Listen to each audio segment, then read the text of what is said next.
Olá pessoal, vamos a mais um vídeo numérico, dessa vez tratando sobre o método de Euler implícito, o método trapezoidal e mais o método de Roy, e quem sabe mais um ou dois métodos. Então, a gente já viu o método de Euler, que consistia em integrar dos dois lados essa equação aqui, o PVI, né? E com isso eu obtinha que u de t2 dependia de u t1 mais essa integral. O método de Euler aparece quando aproxima essa f por uma função constante em t1. Outra coisa que eu poderia fazer, em vez de aproximar por f em t1, é aproximar por f em t2. Se eu aproximar por f em t2, consigo passar isso para fora da integral, também facilmente, e eu chego no método que a gente chama de método de Euler implícito. Qual que é a principal diferença desse método aqui? É que o de t1, o de n1 que aparece do lado esquerdo, também aparece do lado direito. Okay? Notem que isso aqui cria uma dificuldade extrema no método. Por quê? Porque eu não consigo descobrir o de n mais 1 porque eu não conheço o de n mais 1 que deveria estar lá de cá. Se a solução for simples, se a função f for simples o suficiente, eu posso até passar esse u n mais 1 para cá e isolar para o n mais 1. Mas em geral, se a minha f aqui for, que nem uns exemplos aqui, for seno de u de n mais 1, eu não consigo isolar. E aí, como é que eu faço para resolver isso aqui? Eu preciso aqui, como eu tenho o n mais 1 e n mais 1, eu preciso usar um método para encontrar a raiz dessa equação, como o método de Newton ou o método de bissecção. Então, esse aqui é o que a gente chama de um método implícito. Eu não consigo resolver explicitamente a equação só calculando uma vez. Eu preciso aplicar ou o método de bissecção ou o Newton. O que torna para a gente extremamente desagradável querer usar esse método aqui. Então, qual que é a única vantagem? O que me faria usar esse método aqui? Nada, né? Nada. Não. Se o erro nele fosse menor que o erro do outro método, pode ser que eu fosse usar. Só que se eu calcular o erro de truncamento local, eu tenho que o erro de truncamento local é h na 2. Esse 2 aqui faz que o método seja de ordem 1. Ou seja, ele é tão bom quanto o método de Euler explícito. Então, se for olhar só pelo erro, não vale a pena usar esse aqui. O outro tem o mesmo erro, mas é muito mais fácil de usar. O que mais que eu posso tentar usar? Posso tentar verificar. Posso tentar verificar a estabilidade. Qual que é a estabilidade? Como é que funciona a estabilidade para o método de Euler que eu tinha antes? O de estabilidade para Euler, ele é fixo. Eu preciso que 1 mais h lambda esteja limitado por 1. E aqui? Aqui, se eu aplicar o método de Euler implícito na equação 1045, tenho que o n mais 1 é igual ao n mais h lambda o n mais 1. Pego esse n mais 1 aqui, passo para o lado esquerdo, fica com menos, o sinal de menos. Passo esse 1 menos h lambda dividindo.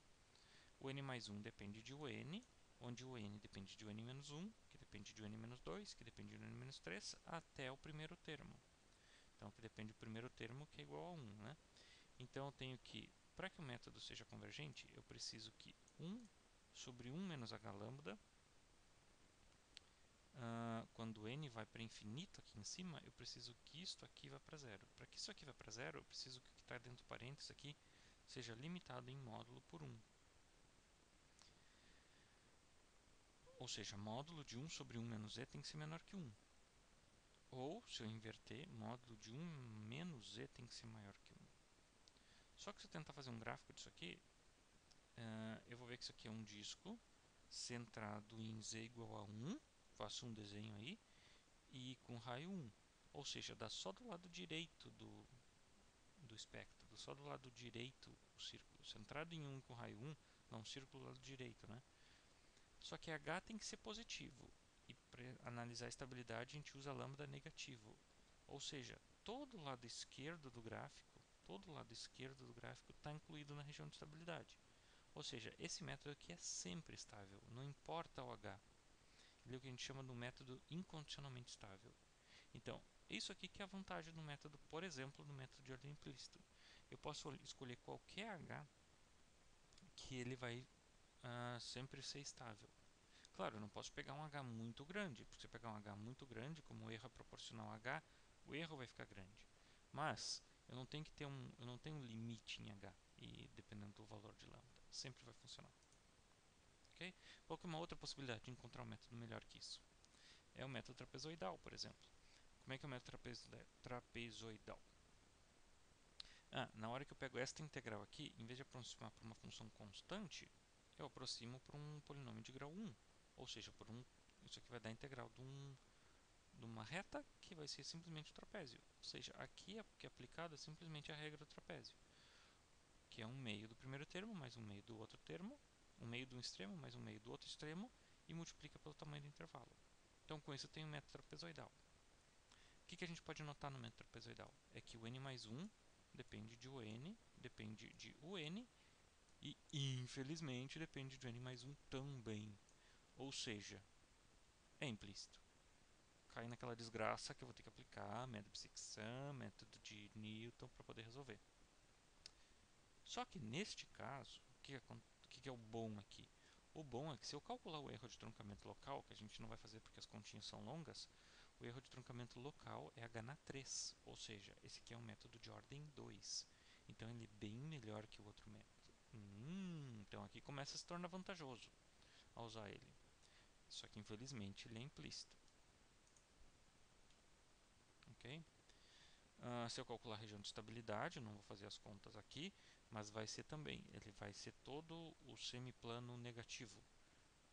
Então ele é incondicionalmente estável também, assim como o outro método.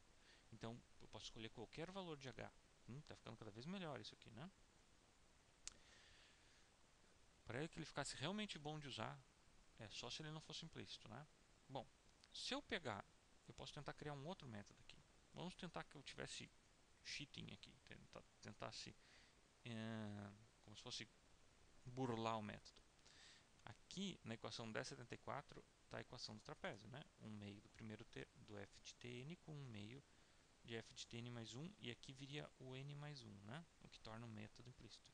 Só que em vez de deixar essa equação implícita, o que eu vou fazer vai ser o seguinte: eu vou usar a própria equação de Euler, a mais simplesinha que tem, que é explícita, e vou obter o útil, que é um valor intermediário.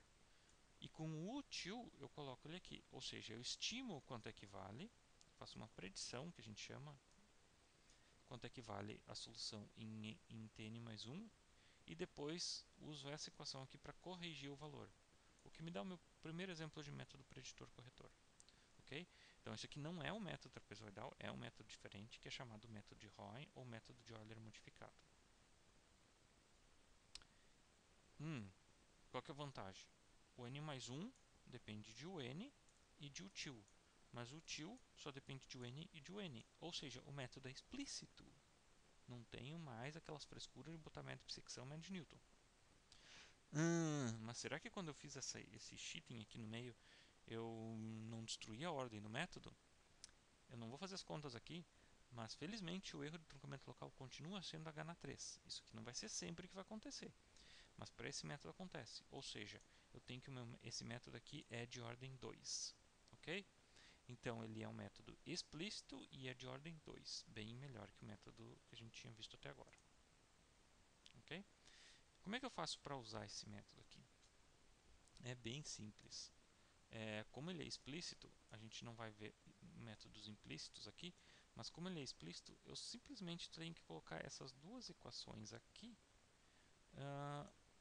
uma seguida da outra nessa expressão. Vou colocar rapidamente aqui. Eu calculo meu útil aqui como sendo o n, simplesmente o método de Euler, né?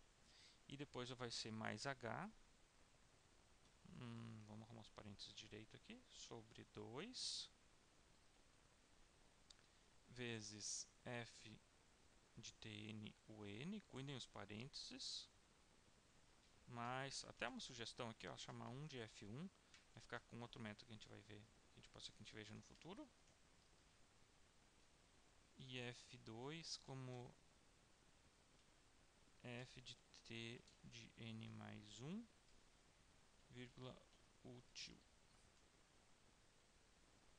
Ok? Então, é 1 meio de f1 mais 1 meio de f2. Ele verifica que isso aqui bate com a fórmula anterior.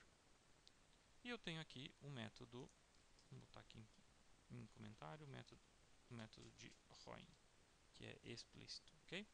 Para usar, é só usar da mesma maneira que a gente usou o método de Euler. E tem mais um método. Valeu!